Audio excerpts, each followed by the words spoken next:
ഇവിടെ തടിച്ചുകൂടിയവർ പോലും ഈ ബന്ധുക്കളെ ചേർത്ത് നിർത്തി കരയുന്ന വികാരപരമായ അന്തരീക്ഷമായിരുന്നു ഉള്ളിൽ ഉണ്ടായിരുന്നതെന്ന് പറയുന്നു. അമൽ തേനമ്പറമ്പിൽ കൂടി ഒപ്പം ചേരുന്നുണ്ട്. അമൽ, ഏറ്റവും പുതിയതായി നൽകാനാവുന്ന വിവരങ്ങൾ എന്തൊക്കെയാണ്? കുടുംബത്തിന്റെ പ്രതികരണമാണ് നമ്മളിപ്പോൾ വിശദമായി തന്നെ കേട്ടത്. ആ തിക്കിനും തിരക്കിനും ഇടയിലുള്ള പ്രതികരണം നേരത്തെ വന്നിരുന്നു. പക്ഷേ ഇപ്പോൾ സമാധാനപരമായിരുന്നു. അവർ പറഞ്ഞു കോടതി വിധി പൂർണ്ണമായും അംഗീകരിക്കുന്നു. അതായത് ശ്രീ പറയുന്ന ഗ്രീഷ്മയുടെ അമ്മയെ വെറുതെ വിട്ട നടപടി അംഗീകരിക്കുന്നു.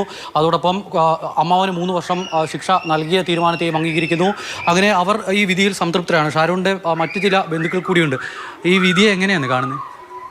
നല്ലതായിട്ട് കോടതി വിധി അംഗീകരിക്കും. നല്ല ഒരു വിധിയായിരുന്നു. അമ്മയൊക്കെ ജനിച്ചു വീണപ്പോൾ തൊട്ട് കാണുന്നതാണ് ഷാരോണിനെ ഇങ്ങനെ അതിക്രൂരമായി കൊലപ്പെടുത്തി. ആ കാര്യം എല്ലാം എടുത്തു പറഞ്ഞായിരുന്നു കോടതിയുടെ വിധി. നല്ല വിധിയാണോ? പൊന്നുമോന് നല്ല നന്ദി, കൊള്ളാം.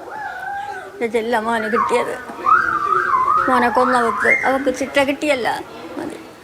സന്തോഷം, 1000 സന്തോഷം. 1000 നന്ദി.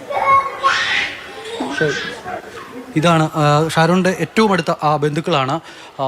ഇവരൊക്കെ തുടക്കം മുതൽ തന്നെ ഷാരോൺ ആശുപത്രിയിൽ കിടന്നപ്പോൾ മുതൽ തന്നെ നമ്മളിവിടേക്ക് വരുന്ന സമയത്ത് ഇവർ ഉറപ്പിച്ച് പറയുന്നുണ്ടായിരുന്നു ഇത് ഒരു ഭക്ഷ്യവിഷബാധയായിട്ട് ഉള്ള ഒരു പ്രശ്നമല്ല, ഒരു കൊലപാതകം തന്നെയാണ് എന്ന്. അത് ആദ്യഘട്ടത്തിൽ പോലീസിന് പോലും വിശ്വാസത്തിലെടുക്കാൻ കഴിയുന്ന ആ ഒരു വിവരമായിരുന്നില്ല. പക്ഷേ കൃത്യമായ അന്വേഷണത്തിലൂടെ, അതായത് ഈ കുടുംബം നടത്തിയ പോരാട്ടം വിജയം കണ്ടു എന്നുള്ളത് തന്നെയാണ്. അത് അതിനിടയിൽ പല പ്രതിസന്ധികളും ഉണ്ടായി. പോലീസിൻ്റെ അന്വേഷണം വഴിതെറ്റിക്കാനും നീട്ടിക്കൊണ്ടുപോകാനും പ്രതിഭാഗത്തിൻ്റെ ഭാഗത്തു നിന്നും പല നീക്കങ്ങളും ഉണ്ടായി. പക്ഷേ അതെല്ലാം മറികടന്നുകൊണ്ട് കുറ്റപത്രം കോടതിയിൽ സമർപ്പിക്കാൻ കഴിഞ്ഞു. കോടതി ആ കുറ്റപത്രത്തിൽ പറഞ്ഞിരിക്കുന്ന കാര്യങ്ങൾ വ്യക്തതയോടുകൂടി, അതിൽ പറഞ്ഞിരിക്കുന്ന കാര്യങ്ങൾ ഓരോന്നും എടുത്തിന്ന് വ്യക്തതയോടുകൂടി പറഞ്ഞാണ് വിധി പ്രസ്താവം നടത്തുന്നത്.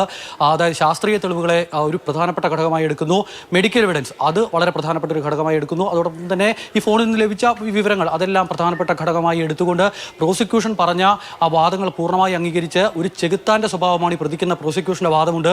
അതുപോലെ അത്ര ക്രൂരമായി ഷാരോണിനെ കൊലപ്പെടുത്തിയ കാര്യം എടുത്തു പറഞ്ഞുകൊണ്ട് എന്തുകൊണ്ട് ഇങ്ങനെ ഒരു കേസിൽ ഒരു 24-കാരിക്ക്, അതാണ് ഏറ്റവും പ്രധാനപ്പെട്ട കാര്യം, ഒരു 24-കാരിക്ക് വധശിക്ഷ വിധിക്കുന്നു രാജ്യത്ത്.